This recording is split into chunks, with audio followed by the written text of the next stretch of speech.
Have you ever noticed that the people who call you too sensitive are always the ones doing the damage? They weren't describing you. They were protecting themselves. They said you were overreacting, but it wasn't an overreaction. It was the right reaction, at the depth they couldn't stomach. You noticed their eyes dart before they buried it under denial. You caught the shift in tone before the lie was spoken, and instead of admitting it, they branded your accuracy as weakness. Parents, partners, bosses, different faces, same defense. Too sensitive was the shield they hid behind, because you saw what they couldn't control. You hear your name and brace for impact. You start to cry and they roll their eyes. You notice the tension and suddenly you're the problem for pointing it out. So who really had the problem? The one who felt or the one who couldn't face it? This is the betrayal nobody names. Your perception wasn't fragile, it was forensic. Your empathy wasn't weakness, it was evidence, and that's why they needed to twist it. If you've ever been told you're the problem for noticing what others ignored, this video is for you. It won't be easy to hear, but we're going to expose, step by step, exactly how and why people weaponize the word sensitive, so you never again confuse their accusation with your identity, and you finally see the truth they worked so hard to bury. Let's dive in. The phrase, too sensitive, didn't appear out of nowhere. It was handed to you, repeated, rehearsed, and embedded so deeply that you started saying it to yourself. But it was never about you. It was always about control. As a child, you noticed hypocrisy before you had words for it. You saw your parents smile sweetly in public, and then fall silent with rage in private. You called it out, or maybe you just cried, and they snapped. You're too sensitive. Not because you were wrong, but because you were right. Too early. You heard the mug hit the bench harder than it needed to, and felt the air tighten. These were the passive-aggressive cues they swore you imagined. You knew the silence was punishment long before anyone admitted it. This is what psychologists call gaslighting light. A small, cutting denial that makes you question the validity of your perception. Not a total rewriting of reality, just enough to blur the edges so you lose confidence in what you felt. Philosopher Jung described this as shadow projection. When someone refuses to face the darkness in themselves, they project it onto the nearest target. They call you dramatic because they can't tolerate the drama of their own dishonesty. They call you weak because they're terrified of being exposed as fragile. And it doesn't stop in childhood. Partners learn to weaponize it. You notice the contradiction in their story, and instead of explaining, they sigh and say, "God, you're so sensitive." Translation: you caught the lie, and they needed a diversion. Workplaces do it too. You speak up about the toxic colleague everyone avoids, and suddenly you're the problem. Because in systems built on denial, the truth teller is always painted as unstable. What if the insult was never about you, but about the truth you noticed too soon? Political philosopher Hannah Arendt once warned that the most dangerous form of evil isn't rage or cruelty, it's denial. The casual shrug. The refusal to acknowledge what's happening in plain sight. That's exactly what too sensitive achieves. It turns your awareness into the crime and their behavior into the norm. Think back. You weren't punished for crying. You were punished for noticing what no one else would name. You noticed the contradiction in a message, typed your response, then deleted it, telling yourself, maybe I'm overreacting. But the only reason you thought that was because someone taught you to question your own eyes. You don't send it, but you can't let it go. Your brain latches on, circling it like prey, replaying every word, every pause, every silence, while they sleep soundly, knowing you'll do the overthinking for them. It was never your flaw. It was their design. Let's take a moment to reflect. Who first called you too sensitive? What truth were you naming in that moment? Who gained from silencing it?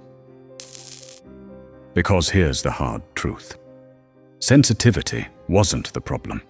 It was the evidence, and they knew it.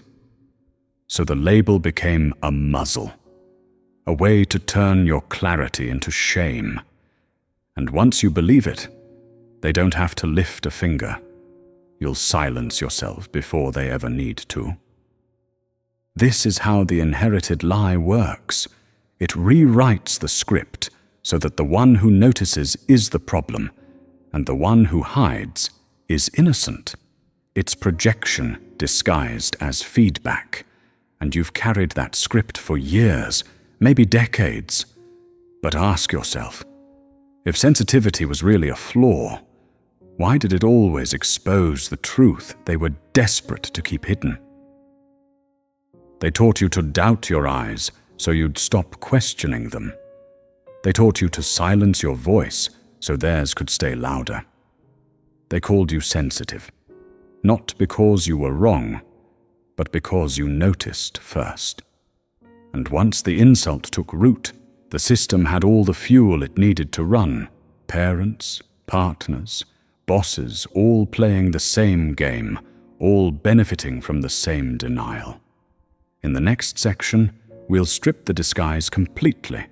We'll step into the wiring of the system itself, the mechanics of how sensitivity is turned into a weapon against you, and why it works every single time. Let's unpack that now. Too sensitive is not random. It's not a slip of the tongue. It's a pre-programmed defense designed to flip the script before the truth can land. Think of it as a reflex of power systems. The moment you notice something they don't want seen, they deploy it like a firewall. Block the message, redirect the blame. Family, workplace, relationships. The mechanics are the same. In families, the scapegoat child notices the hypocrisy, the yelling that gets erased the moment the doorbell rings. They speak up. They say, "That's not fair," and the parent snarls back, "Stop being so sensitive." Translation? You named the abuse, so now you'll carry the shame. In workplaces, the whistleblower sees the favoritism, the manager bending rules for their favorite, the double standard no one else dares to mention. They raise it in a meeting, and the response is immediate. You're overreacting. You need to toughen up. Translation? We're not fixing the rot. We're fixing you. In relationships, you notice the shift, the cold shoulder, the subtle withdrawal that wasn't there yesterday. You ask about it, and they smirk, but they can't look at you. You're imagining things. Translation? You felt the distance, and instead of answering it, they'll brand you delusional. This is not coincidence. This is the wiring of psychological control. Psychology calls it emotional invalidation, the systematic dismissal of your inner world. Add in negativity bias.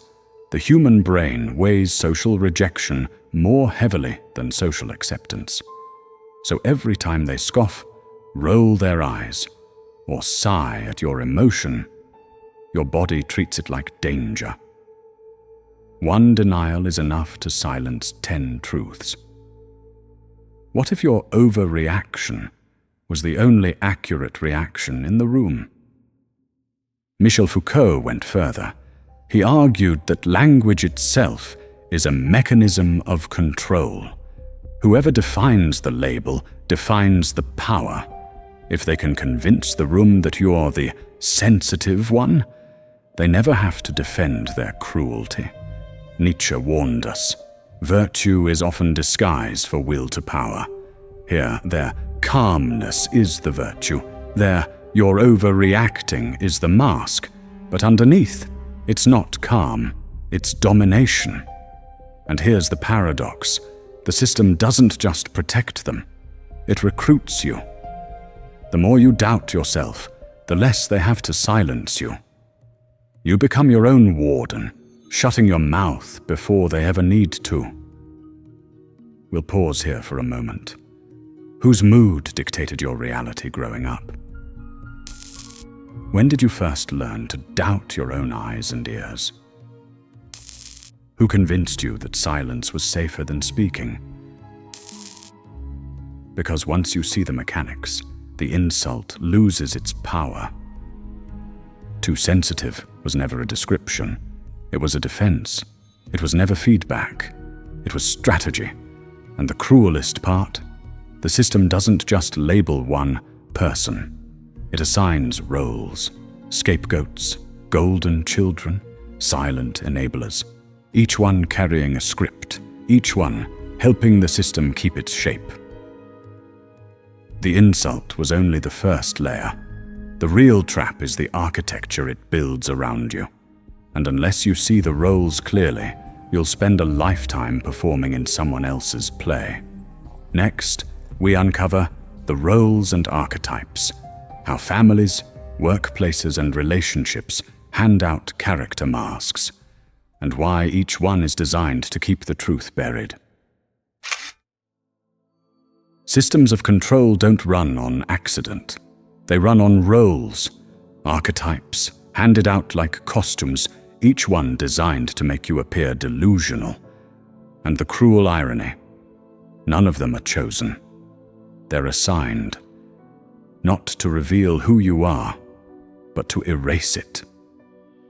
The minimizer is the one who laughs at your pain. You tell the truth about what happened. They chuckle, roll their eyes, say, "You're too sensitive. It was just a joke." Their body leans back, arms crossed, as if your hurt is entertainment. But that smirk isn't harmless. It's a weapon. It reframes your accuracy as absurdity. It takes your wound and hands it back as comedy. The golden child is weaponized as proof that you're the problem. They don't even need to say much. Their existence is the rebuttal. When you name the cruelty, the golden child is wheeled out like evidence. See, they're fine. Why can't you be more like them? You watch them get praised for doing nothing, and you carry the blame for noticing everything. Their role is not freedom. It's a shield, polished until you look like the stain. The enabler repeats the line to keep peace. They see what you see, but the cost of naming it is too high. So they fold. They sigh and whisper, "Just let it go." They look down at the table instead of backing you up, and their silence hands your abuser a megaphone. The enabler doesn't just avoid conflict, they extend it, because every time they call you too sensitive, they save the abuser from ever being exposed. Why does naming reality make you the problem, while denying it makes them the hero? This is how the mechanics lock in. The minimizer ridicules your pain. The golden child invalidates your perspective by comparison. The enabler reinforces the silence, convincing you resistance is futile. And beneath it all, the abuser smiles, because the system is working exactly as designed. You raise your voice, and someone smirks like you just performed a comedy act. You shrink back into yourself.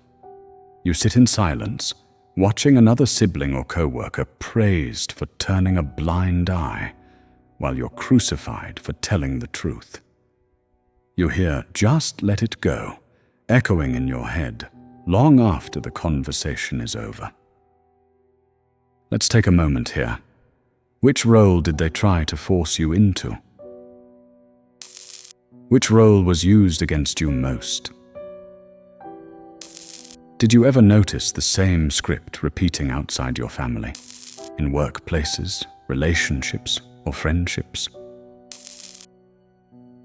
Because here's the point. None of these roles are about you. They exist for one purpose only: to defend the abuser's shadow. Your truth was never the problem. Their denial was. They weaponized the word sensitive to make your accuracy look like instability. Roles are not identities. They're shackles, and the longer you wear them, the more you bleed for a script you never agreed to. But the real wound isn't the role itself. It's the cost of living inside it. So what's the emotional cost of all of this? Let's look at how these systems carve guilt, grief, and self-doubt into you, and why you still feel it long after they've stopped speaking. Being called too sensitive doesn't end in the moment it's spoken. It lives in you, in your body, in the way you still move through rooms like a trespasser in your own life.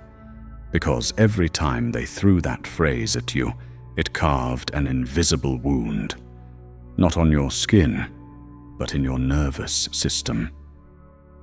Guilt, for simply feeling. You weren't guilty of breaking anything. They made you guilty of noticing what was already broken. Every tear became an accusation. Every question, an act of disloyalty. They taught you that your natural human responses were betrayals, shame, for seeing too much. They didn't just dismiss what you felt. They shamed you for exposing it. You saw the contradiction. You named the hypocrisy. And instead of thanking you, they branded you defective. Not because you were wrong, but because you were right too soon. Exhaustion from managing everyone else's denial. You became the translator of moods, the smoother of tensions, the one who swallowed truth so others could stay comfortable. Your body remembers that role: the tightening chest, the shallow breath, the knots in your stomach, the lump in your throat from swallowing your words. You still brace when someone sighs, because you learned a sigh was often the prelude to punishment. You still apologize out of reflex when you haven't done anything wrong, because apology was the only safe currency you had. You shrink in conversations. You rehearse your replies. You see the phone light up, and your stomach drops before you even know who it is. What if the breakdown wasn't yours, but the system's? Because here's the truth. It was never your fragility that fractured the room. It was their avoidance of truth, their inability to face what they'd done. They couldn't tolerate reality, so they made you carry the accusation for them. You were the screen onto which they projected their own weakness. Let's take a moment to reflect. Where in your body do you still hold that old accusation? What relationships make you shrink to fit their comfort? Who would you be without the constant need to manage their moods and walk on eggshells? This is the point most people miss. You think you're carrying a personal flaw. What you're really carrying is a system's failure, a family's failure, a partner's failure, a culture's failure, and they kept it alive by pinning the corpse to your back. the emotional cost isn't just private, it's public. It shapes how you show up everywhere else. At work, you hold back ideas, fearing you'll be called dramatic. In friendships, you hesitate before texting, worried you'll seem too much. In love, you question your tone, your timing, your very right to need anything at all. This isn't your insecurity, it's their training. They taught you to doubt yourself because it was the easiest way to keep you quiet. And when you look back, you realize they didn't call you sensitive because you felt too deeply. They trained everyone to believe your sensitivity was the problem, when it was their denial all along. The cost is heavy, but the cruelest twist is the longing that comes with it. The yearning for repair, for recognition, for the connection that might never come. In the next section, we'll discuss this deeper, the part of you that still hopes they'll change, and why that hope is both the most human and the most dangerous. Here's the cruelest bind they built for you. You wanted closeness, but to have it, you had to give up safety. This isn't weakness, it's design, because they taught you that connection was conditional. They taught you that love required compliance. They taught you that the only way to be wanted was to be less of yourself. You rehearsed the conversation in your head, every line, every defense, and when the moment came, you swallowed it whole. You nodded, you smiled, you said nothing. That silence wasn't born from fragility. It was born from survival. Because every time you tested honesty, they punished it. Every time you showed truth, they branded it betrayal. Every time you reached for fairness, they made you pay for daring to expect it. So tell me, was it really you who failed at closeness, or was it them who made closeness impossible? Simone Weil once wrote, "To be rooted is perhaps the most important need of the human soul. But what happens when the soil itself is poisoned? Roots can still grow, but what they absorb is sickness, not safety." That's the contradiction you were trapped in. You longed for home in the very place that hollowed you out. Even now, you waited for the apology that never came. You replayed the scenes where they'd finally say the words, "You were right. I was wrong. I hurt you." But the moment never arrived. And that waiting? That's not your flaw. That's grief disguised as hope. Because part of you still believes that if you just explained it differently, they'd finally understand. That if you carried the blame long enough, they'd eventually take it back. But here's the kicker. The grief is not only about the past, it's about the future that will never exist. The parent who will never own what they did. The partner who will never meet you where you've stood all along. The boss who will never value the loyalty they drained from you. How long have you been bargaining with ghosts? This is the hardest truth to name. The longing itself was never wrong. You wanted connection. That's human. That's sacred. But with them, connection was never on offer. What they offered was performance, proximity dressed as intimacy, control masquerading as care. They didn't need you close. They needed you compliant. And that's the reason the ache never went away. Because you weren't starving for love. You were starving for honesty. Let's take a moment to let that sink in. What version of them do you still hope will appear? What would it cost you to keep waiting for it? And what freedom would come from no longer needing their apology? Because here's the paradox. They called you sensitive for wanting the very thing every human being needs: truth, reciprocity, connection without punishment. And the only way they kept their lie alive was by convincing you that the longing itself was proof you were weak. But longing isn't weakness. It's proof of what you deserved all along. And their refusal to meet it doesn't expose your failure. It exposes theirs. So where does that leave you?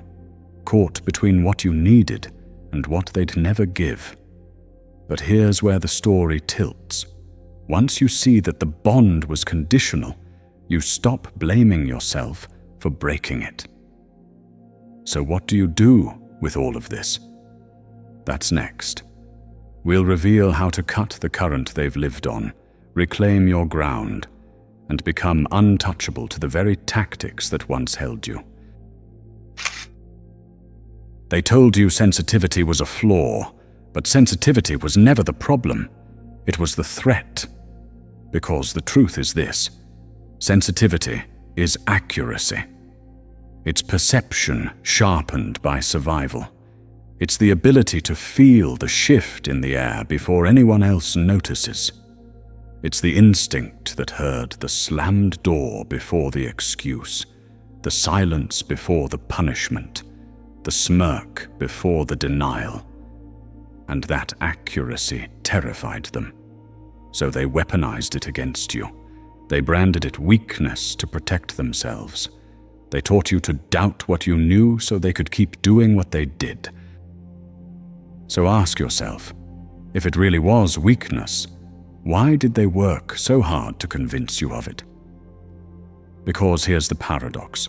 The moment you stop defending your boundaries, the mask slips. Not yours, theirs. The moment you stop narrating your every choice, their power collapses.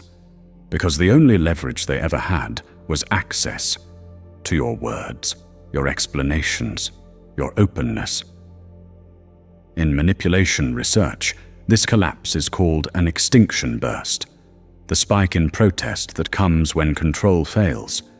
They'll guilt harder, they'll push harder, they'll even beg, not because they love you, but because your refusal to feed them threatens their entire system of control. You stop justifying yourself, and suddenly you'll see their calm crack. You watch them scramble, because silence is the one answer they can't edit.